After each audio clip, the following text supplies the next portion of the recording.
En el nombre del Padre, y del Hijo, y del Espíritu Santo. Amén. 16 de julio del 2025. Queridos hermanos, el resumen de la vida de nuestro Señor es lo que Él dijo entrando en el mundo. Heme aquí que vengo para hacer, oh Dios, tu voluntad. Lo mismo es la respuesta de María a la Anunciación. He aquí la sierva del Señor, hágase en mí tu voluntad. Y ese debe ser el resumen de nuestra vida. El 16 de julio, en la fiesta de Nuestra Señora del Carmen, renovamos nuestra consagración a la Santísima Virgen, siguiendo el ejemplo de su Hijo, que siendo el Hijo de Dios, podemos decir, se consagró a ella, entregándole su vida, como antes ella se había entregado a Dios, dándole todo su ser y su vida. Desde el primer momento de su vida, María se consagró a la voluntad de Dios para obtener la venida del Mesías. Ella se consagró a Dios, dedicó totalmente su persona y su vida al amor de Dios, al proyecto de Dios. Por eso, a su tiempo, Dios se ha consagrado a ella. De hecho, Jesucristo se consagró a María desde su encarnación, y al final de su vida renovó su consagración a la voluntad del Padre. En efecto, pidiendo por sus discípulos al final de la última cena, dijo: «Conságralos en la verdad, tu palabra es la verdad. Como tú me has mandado al mundo, también yo los he mandado al mundo. Por ellos me consagro, para que también ellos sean consagrados en la verdad». Por tanto, Dios ha querido venir a nosotros y entregarse a nosotros por medio de María. Ha querido que su encarnación y que la misma redención pudieran realizarse mediante la libre respuesta y la colaboración amorosa de María, su madre. Igualmente es voluntad suya que vayamos a Él y nos entreguemos a Él por medio de María, pues ella tiene la misión de unir a Dios y al hombre, hacer que Dios se hiciese hombre y que cada hombre llegue a ser por gracia, como su Hijo Jesús, como Dios. Por tanto, se trata de consagrarnos a Dios como María, por medio de María, con María y en el corazón inmaculado de María. Tratemos de comprender mejor el significado de la consagración. Todo lo que Dios ha hecho es perfecto, todo es sagrado y santo. En el orden primordial de la creación, todo, y en primer lugar el hombre, era sagrado, es decir, vinculado con Dios, destinado a Dios, y santo, que significa que era según el orden perfecto querido por Dios. Lo contrario de sagrado es profano, profanado, o sea, privado de Dios, falsificado, desviado de la finalidad para la que ha sido creado. Desde el momento que, como dice San Pablo, todo es vuestro, pero vosotros sois de Cristo y Cristo es de Dios, al pecado del hombre que lo ha profanado en primer lugar y ha profanado todas las cosas. Por eso la creación misma, dice San Pablo, espera con impaciencia la manifestación de los hijos de Dios. De hecho, ha sido sometida ella a la vanidad, no por su propio querer, sino por el de aquel que la ha sometido, y nutre la esperanza de ser también ella liberada de la esclavitud de la corrupción, para entrar en la libertad de la gloria de los hijos de Dios. Sabemos de hecho que toda la creación gime y sufre hasta ahora en los dolores del parto. De ahí resulta evidente el significado del título que el Señor ha dado a los escritos de Luisa: El reino de mi voluntad divina en medio de las criaturas.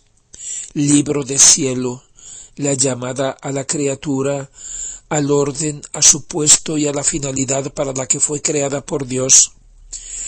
La obra de la redención implica la necesidad de ofrecer un sacrificio. El sacrificio implica la necesidad de un sacerdote y de una víctima, o sea, de alguien que tenga algo que ofrecer a Dios. consiste en ofrecer a Dios, pero más que ofrecer, se trata de devolver, de restituir, de dar como respuesta y de restablecer un orden violado, de reparar una injusticia hecha a Dios. Si no hubiera habido el pecado, sin la injusticia del pecado, el ofertorio a Dios habría sido una pura correspondencia de amor, de alabanza, de gratitud. Pero con el pecado, el necesario ofrecimiento es debido también a la necesidad de reparar una injusticia, de restaurar una situación de grave desorden. El sacrificio, por tanto, es hacer sagrado, perteneciente a Dios, lo que ha sido hecho profanado por el pecado, desviado de la voluntad de Dios. Y lo que se ofrece es una víctima. Y así como el sacrificio puede ser, según el motivo por el que se ofrece, holocausto, sacrificio expiatorio, de comunión, de acción de gracias, etc. Así hay distintos tipos de víctimas: víctima de expiación, de reparación, de honor, de amor, etc. Son los diferentes oficios a los que pueden ser destinadas. Después del pecado, el hombre instintivamente empezó a ofrecer a Dios sacrificios y hostias pacíficas, privándose de algo suyo, de alguna cosa importante, significativa, de lo que para él era lo más precioso. ¿Y de qué forma? Destruyéndola para él, en especial mediante el fuego, para que no quedara nada para él. Y entonces se trataba de un holocausto o de un sacrificio de expiación, o bien destruyéndola solo en parte, es decir, una parte la ofrecía a Dios y una parte, tratándose de un animal, dejándola para él, para comerla, y de ese modo era un sacrificio de comunión con Dios, compartir con Dios lo que nutre y sirve para la vida.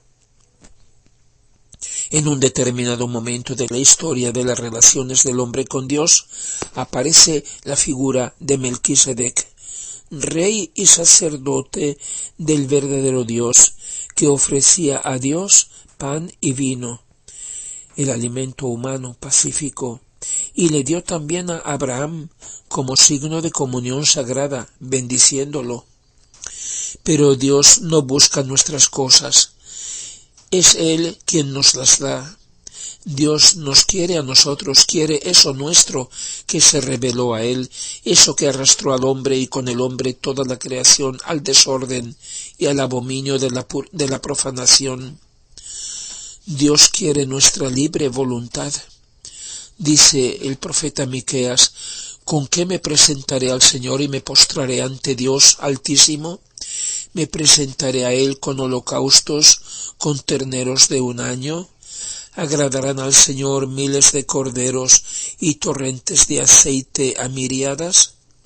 Le ofreceré tal vez a mi primogénito en cambio de mi culpa, el fruto de mis entrañas por mi pecado.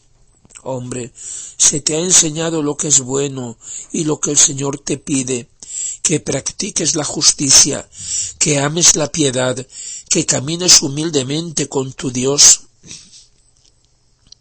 ¿Qué víctima ha de ofrecer el sacerdote a Dios en reparación de la injusticia cometida? En Cristo se identifica el sacerdote con la víctima. Dice en la carta a los Hebreos: por un espíritu eterno se ofreció a sí mismo inmaculado a Dios. ¿Y de qué manera? Dice: entrando en el mundo, Cristo dice: tú no has querido ni sacrificio ni oferta, sino que un cuerpo me has dado. No has aceptado holocaustos ni sacrificios por el pecado. Entonces he dicho, porque de mí está escrito en el volumen del libro: heme aquí que vengo para hacer, oh Dios, tu voluntad.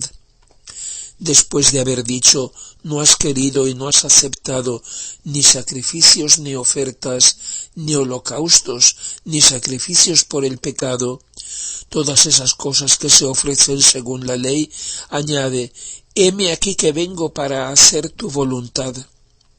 Así ha abolido el primer orden de cosas para establecer el segundo.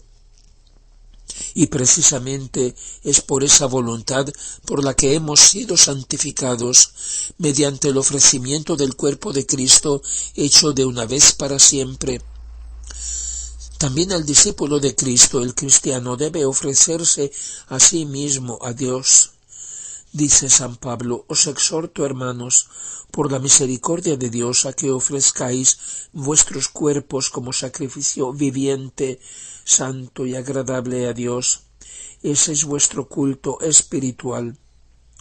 Es un sacrificio viviente. No se trata de matar el propio cuerpo, de inmolarse a sí mismo, porque es un culto espiritual, ha dicho, no material. Pero ¿de qué forma se debe ofrecer y sacrificar?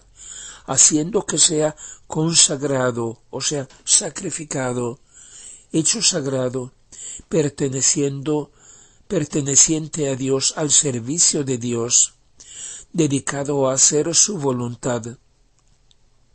¿Quién ha de sacrificar, es decir, hacer sagrada la víctima?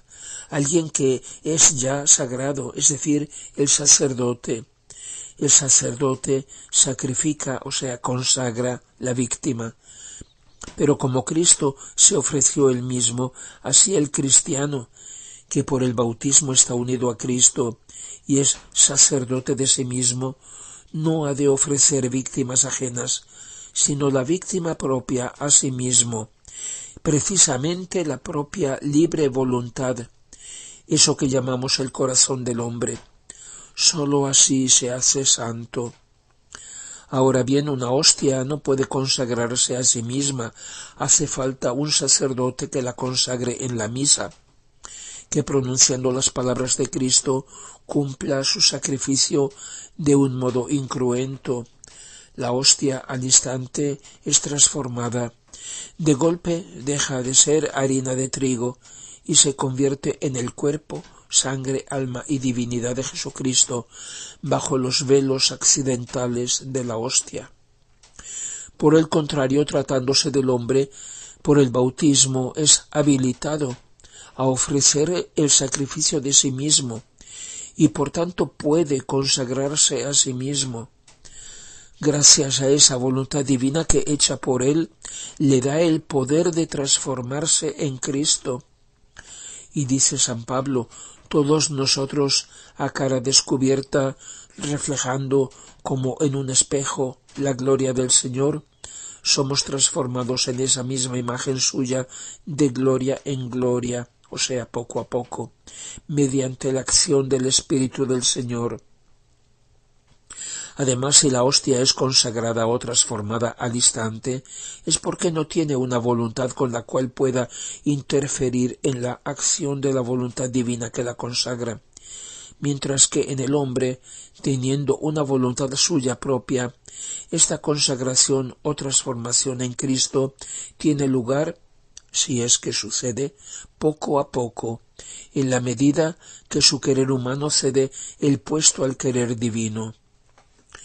Jesús dice a Luisa en el volumen 11: hija mía, tú también puedes hacer hostias y consagrarlas místicamente. ¿Ves la vestidura que me cubre en el sacramento? Son los accidentes del pan con que se forma la hostia. La vida que existe en esta hostia es mi cuerpo, mi sangre y mi divinidad. Mi suprema voluntad es el acto que contiene esta vida, y esta voluntad produce el amor, la reparación, la inmolación y todo lo demás que hago en el sacramento, que nunca se separa ni un punto de mi querer. No hay cosa que salga de mí que en mi querer no vaya por delante. Mira de qué forma tú también puedes formar la hostia. La hostia es material y del todo humana. Tú tienes también un cuerpo material y una voluntad humana. Este cuerpo tuyo y esta voluntad tuya, si los conservas puros, rectos, lejos de cualquier sombra de pecado, Son los accidentes, los velos, para poderme consagrar y vivir escondido en ti. Pero no basta. Eso sería como la hostia sin la consagración. Hace falta mi vida. Mi vida está formada por santidad, amor, sabiduría, poder, etc. Pero mi voluntad es lo que mueve todo. Por tanto, después de que hayas preparado la hostia, tienes que hacer que tu voluntad muera en ella. La debes cocer muy bien para que no renazca, y has de hacer que sea sustituida en todo tu ser por mi voluntad, la cual, conteniendo toda mi vida, realizará la verdadera y perfecta consagración.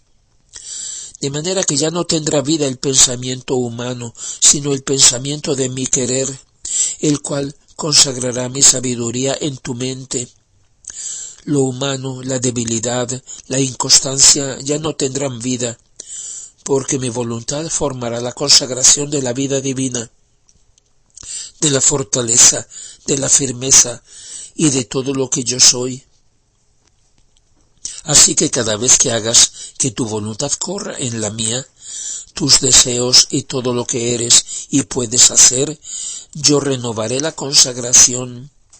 Y como en hostia viviente, no muerta, como son las hostias sin mí, yo continuaré mi vida en ti.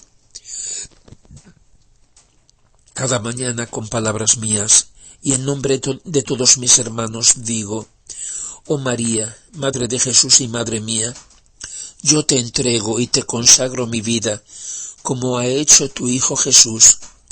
Me consagro a tu derecho de madre y a tu poder de reina, a la sabiduría y al amor del que Dios te ha colmado, renunciando totalmente al pecado y a aquel que lo inspira.